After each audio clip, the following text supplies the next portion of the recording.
Hey gang, welcome to the March episode of Wisdom Wednesday. March's motto is spring into action.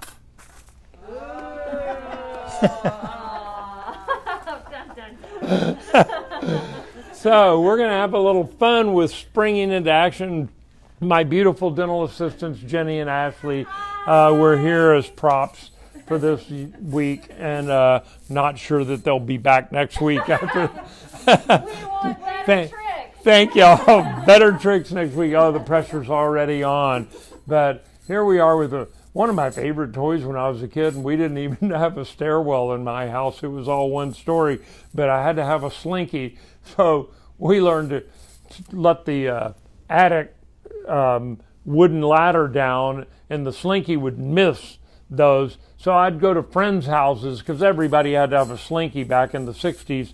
And when you get a house with regular stairs on it, this thing will go like that and walk on down the stairs. Pretty cool. So we decided spring into action. And so we found all kinds of things with springs on them to drive home the point. So anyway, we're going to have some fun with that this month. And some craziness going on in the world right now. I'll talk about spring, but spring is coming. We're hoping warmer temperatures mean that we're going to continue to see a decline in the coronavirus deaths and hospitalizations. And there's all kinds of craziness going on. I thought we were done with politicizing what is meant to be a medical issue, but our governor decided to go political again.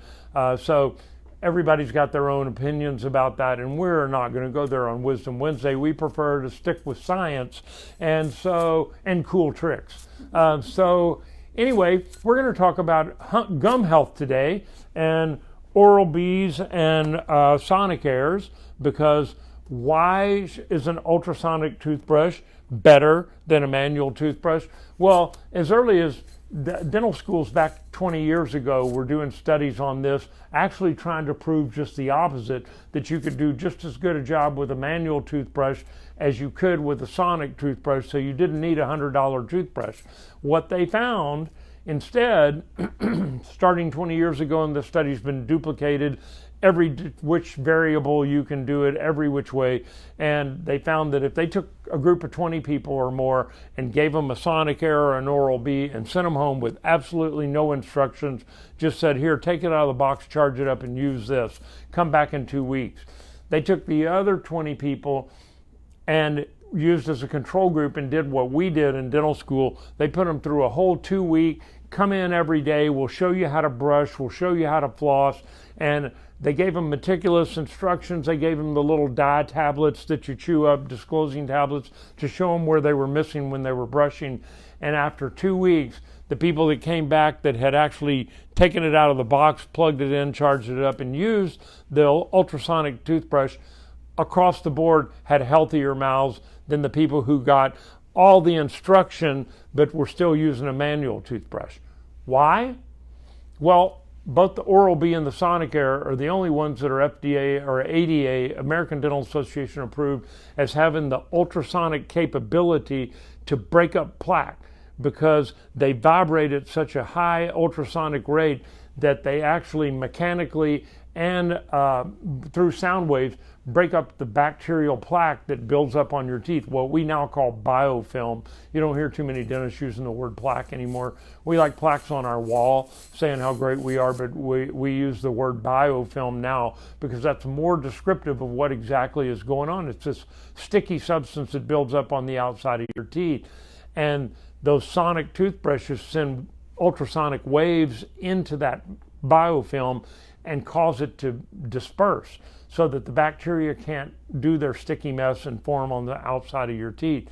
So very effective. They work two different ways. The Sonicare vibrates, and the bristles are in all together, and they vibrate at an ultrasonic rate. The Oral-B is more of a mechanical thing. The bristles are in little tufts, little groupings, and they go back and forth a quarter turn at an ultrasonic speed. My particular preference is the Oral-B. I've been using Oral-Bs for over 20 years. I do try Sonicairs every once in a while. I just like the feel of the Oral-B better. The Sonicare, a lot of people, especially all three of my hygienists, prefer the Sonicare, and that's what we keep in the office in inventory to sell when somebody wants to try an ultrasonic toothbrush. Try one if you've never tried it. You'll notice an immediate difference.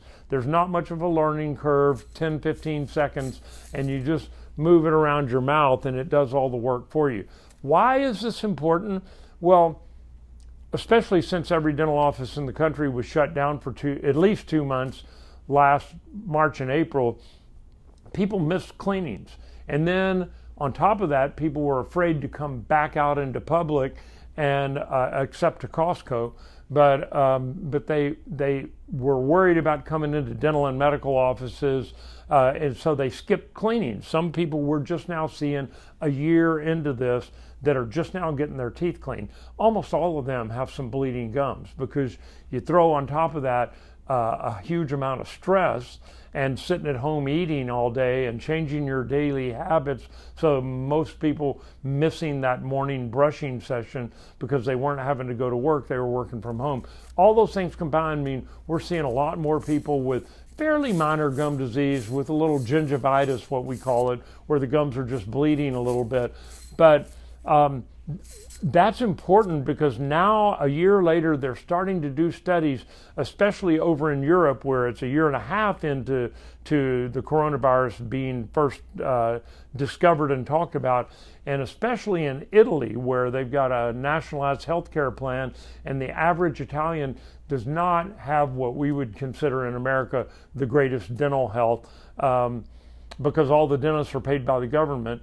So you only go when you got a problem, and they're finding that a lot of the death rates in the hospitals over in Italy, which had one of the highest death rates in the early stages of this pandemic, were people who also had gum disease, and which apparently is fairly rampant over there. Most everybody smokes still. They eat not what we would consider a real healthy diet. They're not fat because they walk everywhere. They got cobblestone streets, and if you've ever seen pictures of Italy, it's up and down. They build up the side of a mountain, so people have to walk, but they're not exactly cardio healthy, and so there's a lot of gum disease, and there is a correlation. We don't know exactly what the factors are now, but we know that if you've got chronic inflammation in your body, you're more susceptible to get just about anything. Your immune system is beaten down, and so coronavirus is no different. It's an opportunistic viral infection that if your immune system's not in top shape, it's going to be more likely to take hold. As we've talked about before on Wisdom Wednesdays, the virus gets in through the ACE2 receptors, which are mainly in your nose and in the back of your throat. And that's why kids weren't as susceptible to this virus, we're finding out, because until age 18, the average kid has less than half the number of ACE2 receptors in their nasal pharynx and throat that an adult does. And so even if they get exposed at the same contagion rate, they're less likely to get it because it has half the number of sites to get into the body. We're going to talk in my health tip here in a minute about something I mentioned last week and a couple of times before about how to block those ACE2 receptors so that the virus can't get in. But for the purposes of this discussion, keeping a healthy mouth and keeping your gums from bleeding is extremely important to boosting your immune system. It's connected to all kinds of other illnesses, especially heart disease and strokes, because that bacteria that causes the sticky stuff on the sides of your teeth, when it gets into your bloodstream, which it's going to do when you eat and when you brush your teeth, it gets in your bloodstream, it creates that same sticky film on the insides of your arteries and your veins that it does on the outsides of your teeth. And so keeping that stuff under control in your mouth means there's less likely that it's going to get into the rest of your system and cause problems. So what I want to talk about with our health tip I talked about this last week and I left it back in my office and forgot. This stuff you can get on Amazon. I went to a couple of different pharmacies, even the big box stores like CVS and Walgreens did not have this in stock. So it's apparently not a great big seller. The reason they call it clear with an X is it's got some stuff called Xylitol in it, which starts with an X. They put it in toothpaste for a while as an artificial sweetener. They put it in over-the-counter products in the sweetener section to put in your coffee or your iced tea instead of sugar. But then they found there were a couple of problems with it, and it didn't taste as good as like Splenda and some of the other alternatives on the market. They put it in chewing gum, sugarless chewing gum. A lot of them have xylitol in them if you look at the ingredients. This clear nasal spray has xylitol in it. So when you spray it in your nose, it's about as simple as that. You put it in, it's an inhaler, you put it in each nostril and spray once or twice, and it shoots that up into your nasal passages. And then I open my mouth and just squirt it without touching it with my lips because it's just been in my nose. I squirt it into the back of my throat and let it just kind of run down. And it actually tastes kind of sweet, but we don't understand why, but xylitol has been shown to block those ACE2 receptors temporarily so the coronavirus cannot attach and get into your body. So, I mean, this is like $12 a bottle. And you can order it on Amazon. That's what I did. I bought 3 bottles for about 30 bucks.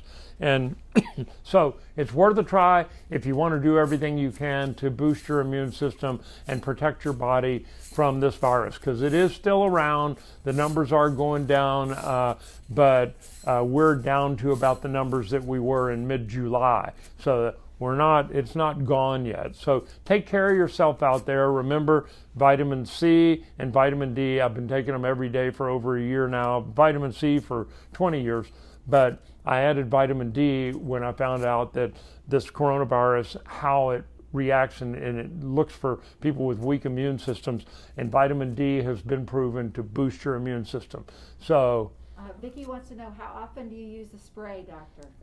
Every morning, every night. Every morning before I leave the house, and every night before I go to bed. And it's really very pleasant to use. It actually leaves a little sweet taste in your nasal passages and in the back of your throat. So it's pretty cool stuff. Order it on Amazon. Try it out. See what you think. If you don't like it, bring it up here. I'll buy it from you.